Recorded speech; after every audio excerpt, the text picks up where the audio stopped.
Start. Mr. Deputy Chairman, it is unfortunate that such a legislation is brought at the fag end of the session, and I can tell you that in 1953 on an amending bill, I argued those very points on which the Amending Act of 1956 was subsequently brought, and also this amending bill is now brought. At least, sir, the minister don't want to change anything in this house because it is coming at the end of the session, and on that account further amending bills are later coming forward. It is because they are not understanding our viewpoint. Now, sir, the intention of government was quite clear in 1953 in the matter of transfers and closures and all that. But we asked them to clarify it and they did not clarify it. They clarified it in 1956 about transfers. Our main aim or our main intention is that no workman should suffer for want of work, but if he is given another job, if we give him other work on the same conditions by transfer of service, he would not suffer for want of work. That point was rejected in 1953 and the amending bill was brought in 1956. Now, sir, about closures. Closures are of two types. If there be accumulation of stocks or financial difficulties, the concerns will reopen. But there are closures of another type for reasons for which the concerns will never reopen or which will be razed to the ground. The machinery will be scrapped and the production which is existing will never be carried on. Even in such cases, sir, I know the intention of the Honorable Minister is to give compensation, and I think, sir, whatever may be the intention of government, whatever we argue will not be fully realized, but I can say that the implication of this is that when a concern is to be scrapped, then the workers are to be given compensation to the extent of 30 or 40 years of their service and 15 days pay, and the amounts may go to the extent of 12 to 15 lakhs of rupees. And the creditors who are there may not be paid at all. So let us understand the position of earthquake in certain cases. In that case, sir, we have to view the matters from a different angle.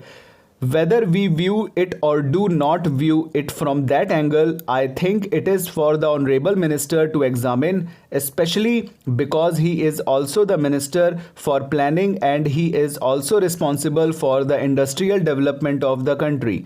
So I hope he will look at it from both the angles to the effect of this measure on the industrial development of the country.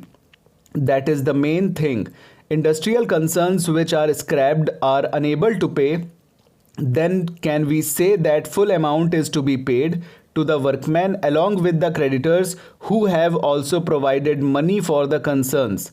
There are the banks also who have advanced funds. What will be the position? There must be some limit fixed for associating the workers' claims along with them, supposing that it is not accepted. Then I will go further and say that with regard to those workmen who are to be paid compensation, we have to see whether they will be able to get work in about 1 year. In that case, sir, compensation may be limited to 1 year. I am sure a system can be devised that within 1 year a worker is provided with work, and I am making a suggestion to the Honorable Minister in this respect that there must be a decasualization scheme enforced in important centers where there are 60 units or 100 units working full hours in a week. Suppose a permanent worker is retrenched in one unit and there is another unit or units where workers are taken. This retrenched permanent worker should have prior claim over newcomers in that unit or those units. There must be legislation in this respect. If legislation is there, then this difficulty will be avoided. I feel, sir, we are going slow. We are not going into the root of the evil. as to what is the reason for the closure and whether the permanent retrenched workers could not be accommodated in other concerns with no loss of pay or loss of pay for 4 months or till they get again permanent employment elsewhere. The next point is, sir, that many concerns are being sold on account of want of standardization of wages in the country. Certain units are employing about 50% more workers than others of the same size, and they are not able to get out of such surplus labor. Sir, all the trade unions are also responsible for such things. Surplus labor is in some concerns. In dealing with the railway staff, I think there is no question of greater importance than that of assuring the class 4th staff of a prospect of continuous advancement in proportion to their merit. Now, the Railway Inquiry Committee referred to this matter about 8 years ago. I scan the Railway Board's report every year in order to see what progress has been made in this matter and how far training has been provided for the staff and new avenues of promotion opened out to them.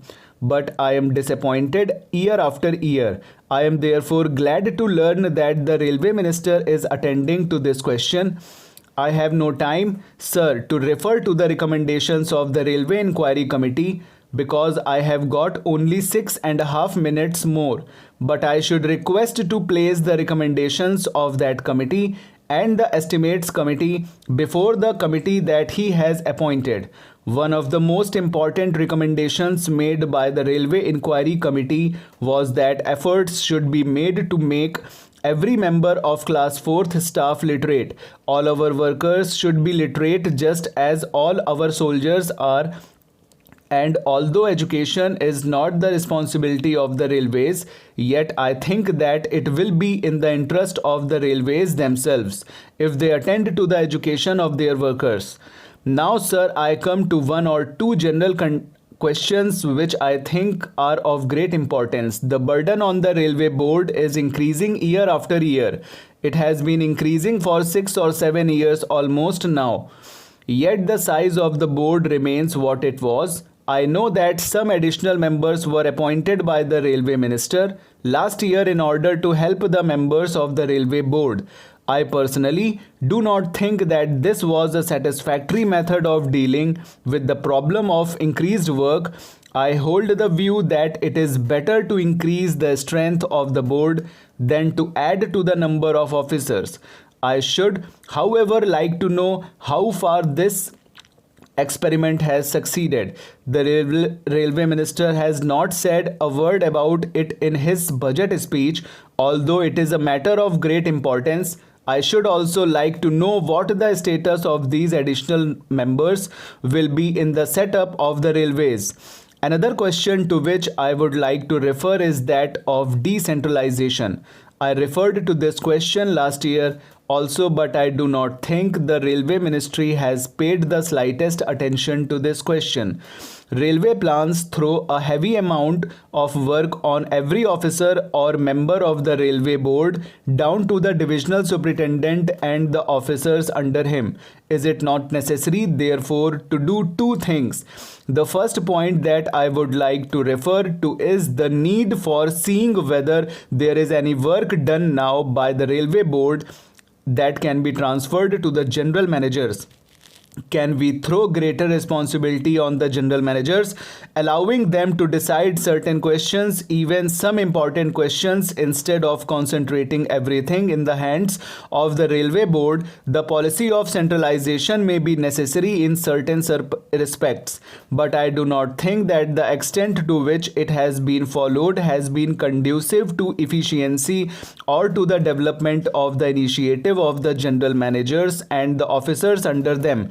The other question is this: is everything done now necessary, or is there some work that is done at present that has been rendered unnecessary by the march of events? This clearly calls for a job analysis, and I think that the sooner this question is attended to, the better. Lastly, we should also see whether the quantum of work that a responsible officer has to deal with is such as he can cope with efficiently. The work should not be so heavy as to prevent him from touring or giving some time to thinking out the new problems that are constantly presented to him in connection with the additional burden thrown on him. I think that this calls for a re-examination of the size of the railway zones, notwithstanding the divisionalization that has taken place in three more railway administrations.